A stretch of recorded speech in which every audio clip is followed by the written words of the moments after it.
தந்தையை இழந்துவிட்டார். குடும்பத்தின் சூழ்நிலை காரணமாக தனது மாமாவின் துணிக்கடையில் வேலை செய்தார். செய்தித்தாள்களை படித்து தலைவர்களின் சொற்பொழிவுகளை கேட்டு அரசியல் அறிவையும் வளர்த்துக் கொண்டார்.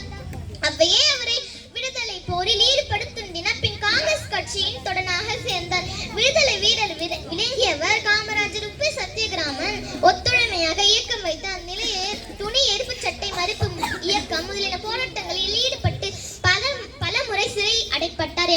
9 ஆண்டுகள் அவர் மக்களுக்காக சிறை சென்றுள்ளார் என்பது குறிப்பிடத்தக்கது. காந்திய வழியில் கடமையாற்றிய காமராஜர் அவர்கள் 1954 முதலமைச்சராக அரியணை ஏற்றி மக்கள் அழகு பார்த்தனர்.